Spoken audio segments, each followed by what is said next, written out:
Chicas, ¿os habéis dado cuenta de que hoy en día ya no se construyen catedrales? O sea, quiero decir, tenemos las catedrales de siempre, como Notre Dame, por ejemplo, pero ya no se construyen nuevas, sino que en todo caso se preservan las que ya teníamos. Y esto quizás algo que demos bastante por hecho, ya que no es nada nuevo, pero que una vez que nos lo preguntamos resulta curioso. Esta es la pregunta con la que voy a dar comienzo a este vídeo, porque hoy venimos a hablar de Víctor Hugo y Nuestra Señora de París, una de sus grandes obras. No tan conocida como Los Miserables, pero igualmente muy conocida y muy respetada. ¿Y qué diría Víctor Hugo de las catedrales? Él nos diría que hoy en día ya no se construyen catedrales por culpa de esto, o culpa de esto. Realmente cualquier libro. Para él, esto es el responsable de que no hayan catedrales. Y parece una locura, ¿no? Porque para nosotros esta asociación no tiene ningún sentido. Pero claro, pensad una cosa, chicas, no siempre se pudo imprimir libros de forma rápida y sencilla, es decir, la imprenta es un invento que se tuvo que inventar, valga la redundancia. Rollo, poder ir a una tienda y comprar esto, y que esto esté en nuestra mano, el poder publicar información, palabras, pensamiento en páginas. Evidentemente cuando se inventó la imprenta a finales del siglo XV, bueno, finales de la Edad Media, comienzo de la Edad Moderna, evidentemente no se podía imprimir en masa como se imprime hoy en día, pero fue el primer paso. Y era bastante fuerte porque hasta aquel momento se copiaban los libros a mano, no había forma de imprimirlo en masa como hoy en día. Víctor Hugo ya nos venía diciendo, y lo sabía con conocimiento de causa, porque nos lo decía ya, estando él físicamente en el siglo XIX, pero de alguna forma profetizando el futuro que se venía en el siglo XV, ya nos venía diciendo que esto iba a matar a las catedrales, iba a matar a la arquitectura como arte total, ¿vale? Porque eso creo que es importante recalcarlo. Él no pretendía decir que se fueran a dejar de construir edificios por haber inventado la imprenta, sino que ya no se construirían edificios como las catedrales y con la importancia de las catedrales. Pero bueno, antes de adentrarnos a hablar sobre la importancia de las catedrales y qué quería decir Víctor Hugo con todo esto, creo que es importante entender el contexto histórico y cultural en el que vivió Víctor Hugo y en el que se basa Nuestra Señora de París.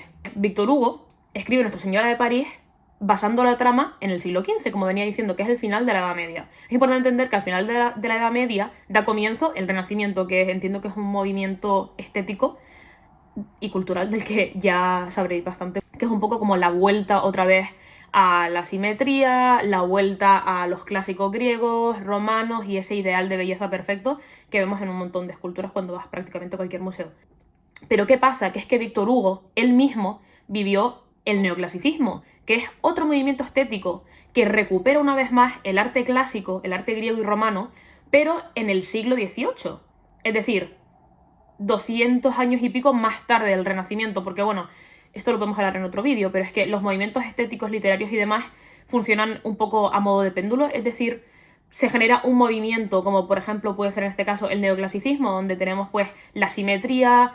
También es importante entender que el neoclasicismo se da justo cuando se está dando la Ilustración y viene dado por la Ilustración, ese movimiento en busca de la verdad, en busca de dejar atrás la oscuridad de la Edad Media y dejar atrás la religión y empezar a abogar por el raciocinio. Bueno, entendemos, ¿no? Entiendo que sabéis lo que es la Ilustración.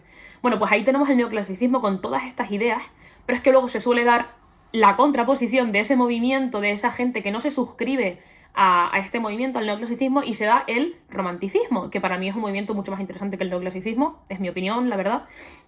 Y claro, es el movimiento al que pertenece Víctor Hugo. La literatura funciona así. Siempre se da un movimiento y luego se da su contraparte y luego se vuelve y vuelve. También es verdad que evidentemente esto hay que cogerlo con pinzas porque los movimientos muchas veces se dan simultáneamente, pero se entiende que cuando emerge un movimiento siempre emerge su contraparte.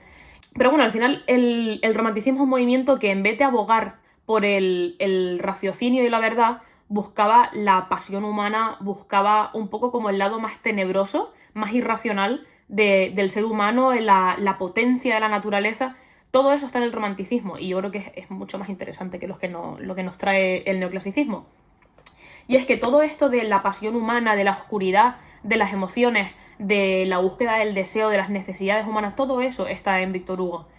Pero lo podemos ver no tanto en relación a la arquitectura, sino más en torno a los personajes, de los que hablaré más tarde. Y Víctor Hugo era una persona profundamente enamorada de la arquitectura del final de la Edad Media. Y siglos más tarde, él mismo podía contemplar cómo estas catedrales góticas del final de la Edad Media no estaban siendo respetadas y no se estaban manteniendo como deberían estarse manteniendo.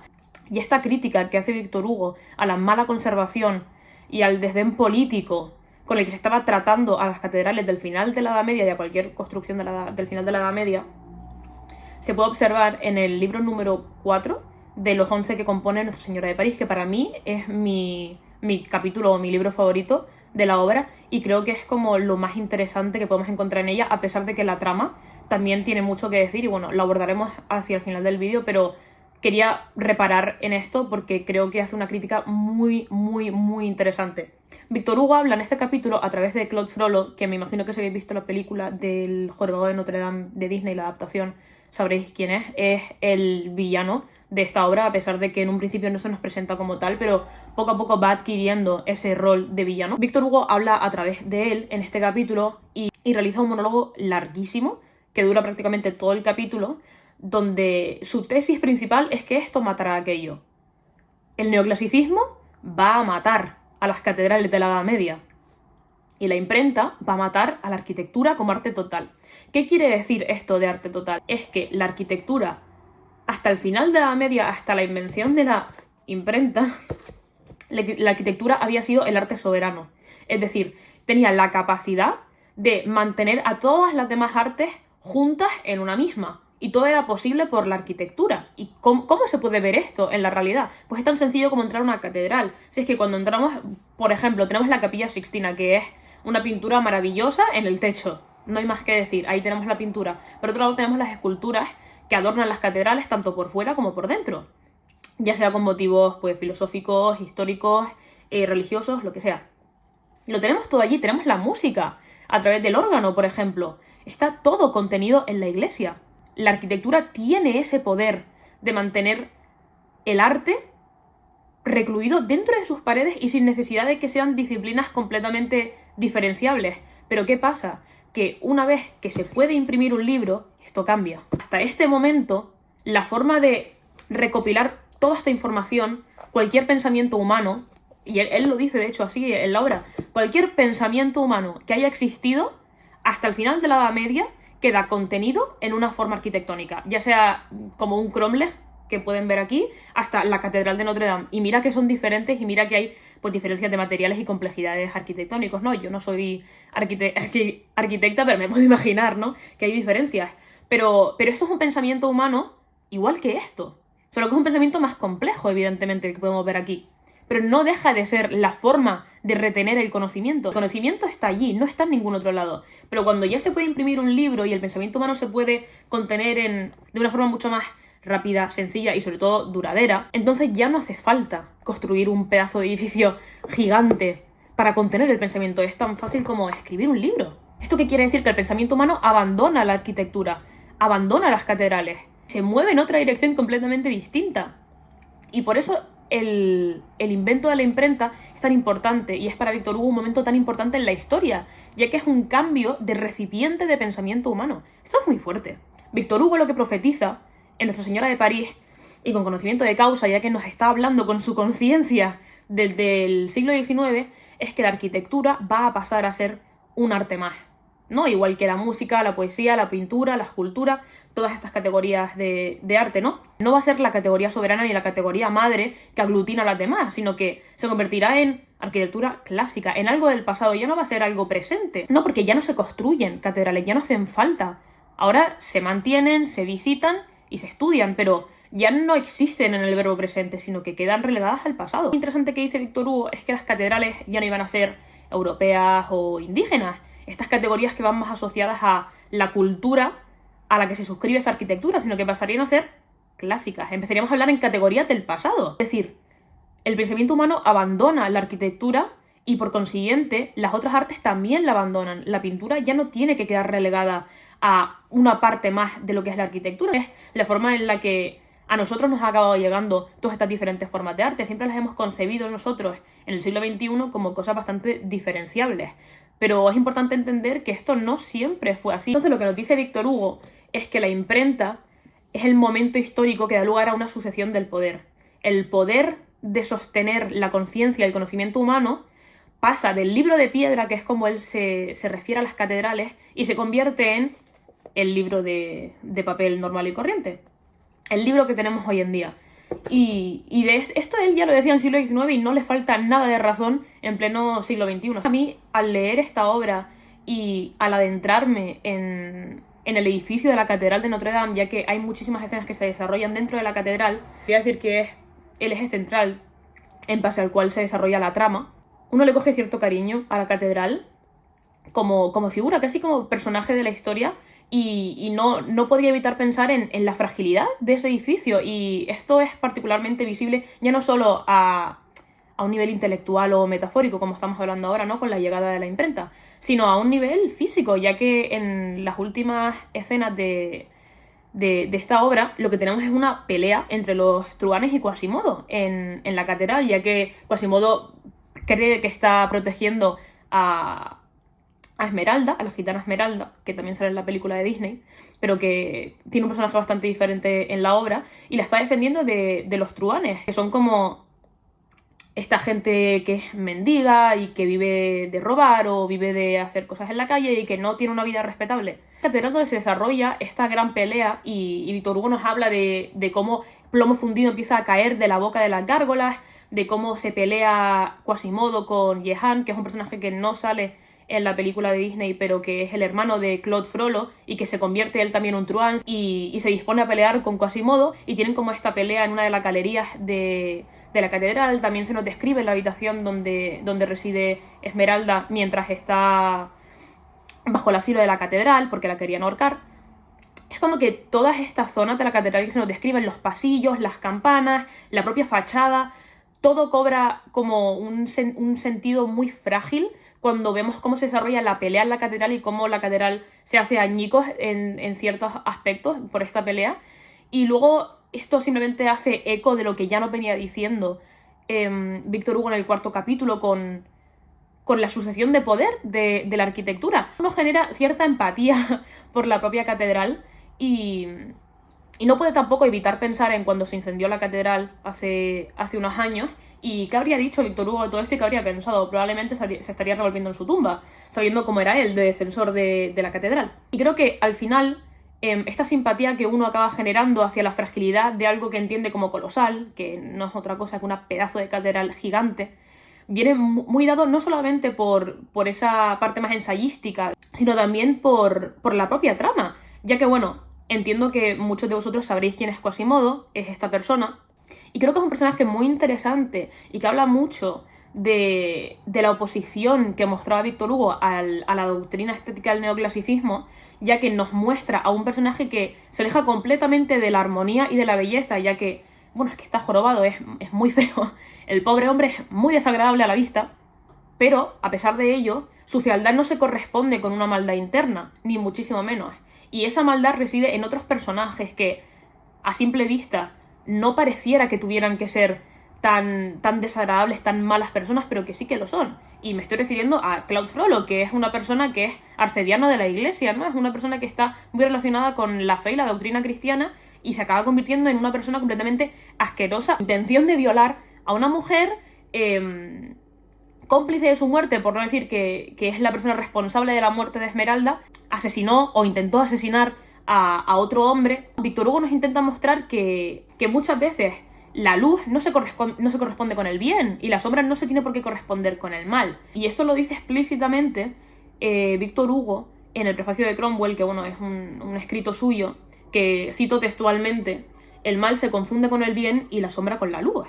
No existe esta idea de el bien absoluto y el mal absoluto, sino que todo es una gran gama de grises, y esto tiene todo el sentido del mundo en el contexto en el que se escribe esta obra para Víctor Hugo, ya que el romanticismo no es más que esto, entender que las pasiones humanas nos llevan tanto al bien como al mal y que están ahí y coexisten en nosotros. Se puede hacer una metáfora muy interesante respecto a la catedral si usamos a Quasimodo como ejemplo, ya que en la obra Víctor Hugo nos dice que el alma de Notre Dame, a pesar de la opinión que pudiera tener la sociedad parisina del finales de la Edad Media, el alma de la catedral no era otra cosa que Quasimodo. Él era esa alma. Y de hecho, Víctor Hugo nos dice al final de la obra, cuando Quasimodo fallece, que ahí muere el alma de la catedral, cuando ya no hay esa persona, porque Quasimodo está completamente embelesado con la catedral como forma arquitectónica. Para él es como si fuera su madre, de cierta manera.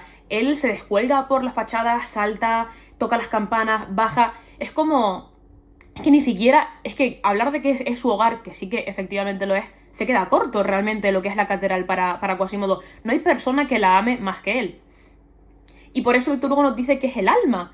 Esto tiene todo el sentido del mundo, si entendemos también cómo funciona una catedral a nivel arquitectónico. Víctor Hugo nos cuenta, que bueno, que aunque entiendo que ya muchos pues os lo imaginaréis, que las catedrales, por debajo de la tierra, lo que tienen son como un montón de pasillos y escaleras y profundidades y recovecos, ¿no? Es como si hubiera una segunda catedral debajo de la que vemos por encima de la tierra. Lo que pasa que es mucho más oscura y tenebrosa porque está pues bajo tierra, no hay ventanas, no hay luz, no está de cara al público, suele ser o una prisión o un sepulcro, suelen ser lugares a donde se llevan a prisioneros sin libertad o personas que ya han fallecido y por lo tanto que ni siquiera pertenecen ya al mundo de los vivos. Entonces es un lugar al que se asocia mucho con la muerte y como algo a evitar, como Quasimodo.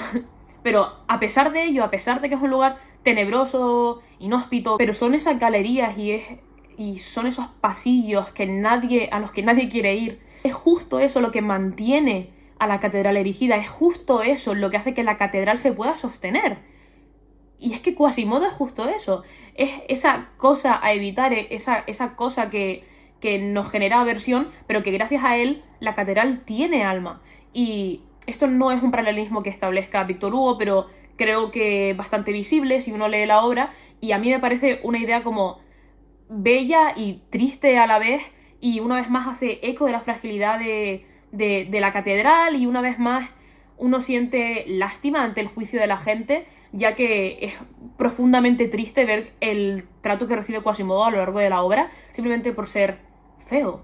Pero nadie ve más allá de ello, y quizás la única que vio un poco más allá es Esmeralda, pero lamentablemente Esmeralda acaba muerta, ya que bueno, otro de los temas centrales del romanticismo también es el estudio de la pasión a través del amor imposible, a través de la figura del amor inalcanzable, el amor que nunca va a llegar a la plenitud, a ser consagrado. Es decir, en Nuestra Señora de París tenemos a varios hombres enamorados de Esmeralda. Tenemos a Quasimodo, el cual nunca se dice que esté enamorado como tal, pero sí que está completamente obsesionado con ella. Claude Frollo, que está completamente loco con Esmeralda, tanto que la acaba arrastrando a la muerte. Por otro lado tenemos a Febo, que es este personaje que sale en la adaptación de Disney, literalmente la puta peste este hombre, o sea, es como la peor persona. Pertenece a... no, pues es guerrero de algo, pero que tiene una posición privilegiada en la sociedad.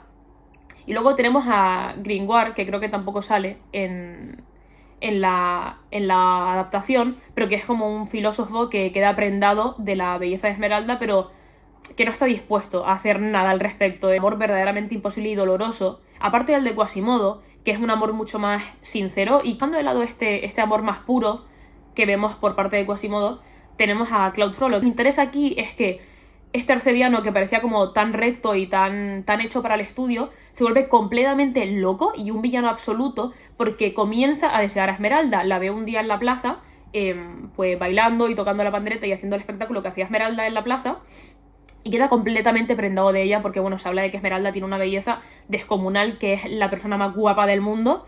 Y bueno, pues este hombre no puede resistirse a ella por mucho que tenga una relación con Dios y por mucho que sea un hombre dado a la religión.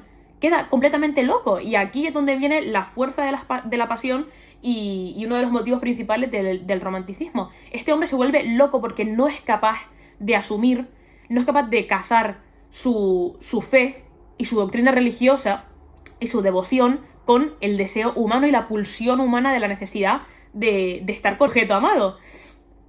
Y se vuelve completamente loco, porque claro, él intenta acercarse a Esmeralda de diferentes maneras, pero Esmeralda no quiere nada con él. Esmeralda está enamorada de Febo. El sacerdote se queda completamente loco, no puede soportar los celos, no puede soportar no estar con Esmeralda, no puede soportar no ser amado. El peso de no ser correspondido por la persona que él desea lo vuelve literalmente loco y acaba intentando matar a Febo. Luego ya directamente le comunica a Esmeralda cómo se siente de una forma rastrera y asquerosa, es decir, no solo comunica de forma asertiva, sino que le dice que tiene que elegir entre estar con él y llevar una vida con él y aprender a amarlo a él, o que la cuelguen, porque, bueno, a grandes rasgos querían colgar a Esmeralda porque decían que era satánica y el arcediano tenía el poder para salvarla, pero solamente la salvaría si Esmeralda estaba dispuesta a aprender a amarlo, a pesar de que Esmeralda ya la había verbalizado 35 millones de veces que ella estaba enamorada de Febo. Pero esto al arcediano le da igual, él lo que quiere es una mínima muestra de que Esmeralda puede potencialmente elegirlo a él, y le da igual que no lo elija con todas las de la ley, como con todo el sentimiento orientado a ello y todo su deseo orientado a ello, sino que le da igual, solamente quiere que le diga que sí, que se irá con él.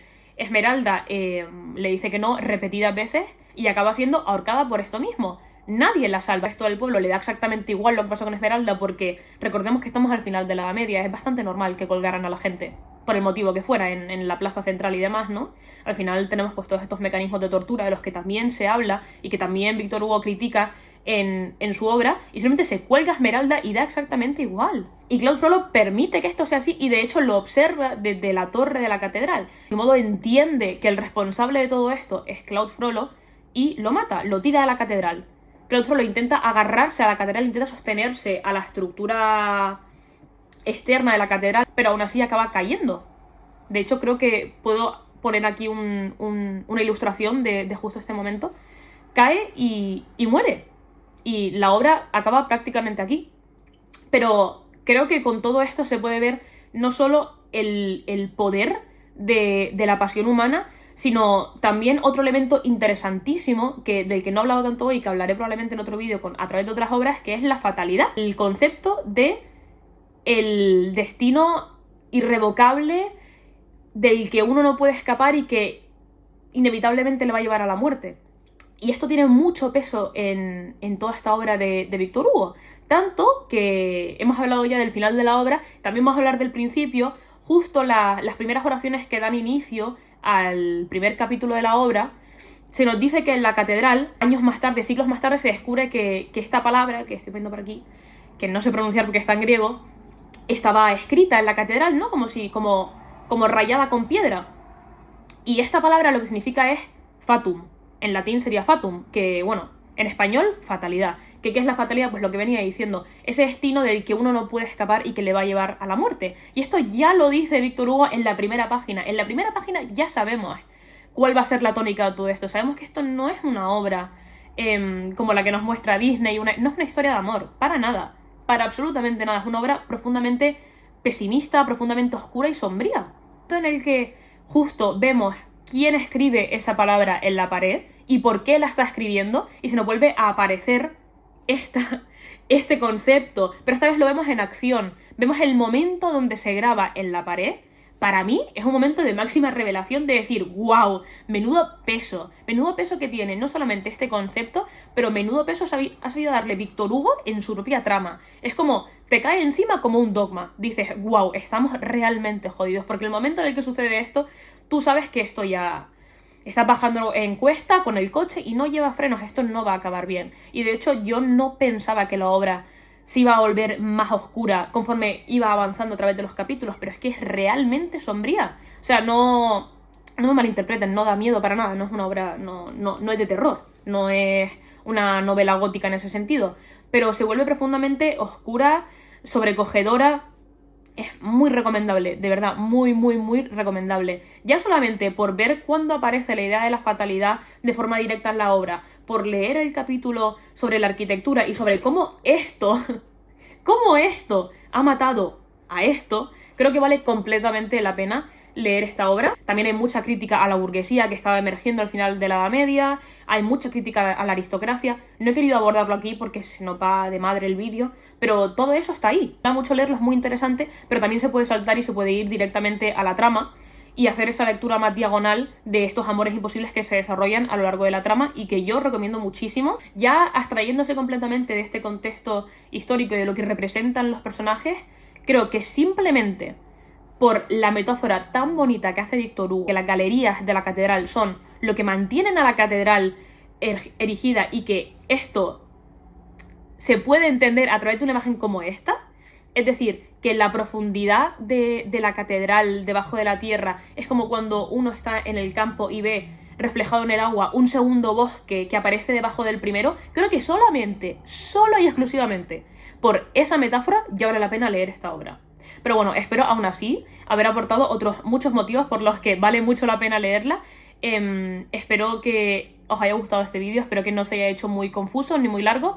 Sigo todavía en fase experimental, estoy probando tonos, estoy probando diferentes formas de aproximarme a lo que realmente me gustaría hacer con este canal, pero bueno, estamos un poco eso en fase beta, así que bueno, cualquier opinión sobre el estilo del vídeo o el interés que os haya generado o lo que sea, agradezco mucho que me lo dejen en los comentarios, si pudiera ser, y bueno, nos vemos en el siguiente vídeo. Con él he estado hablando y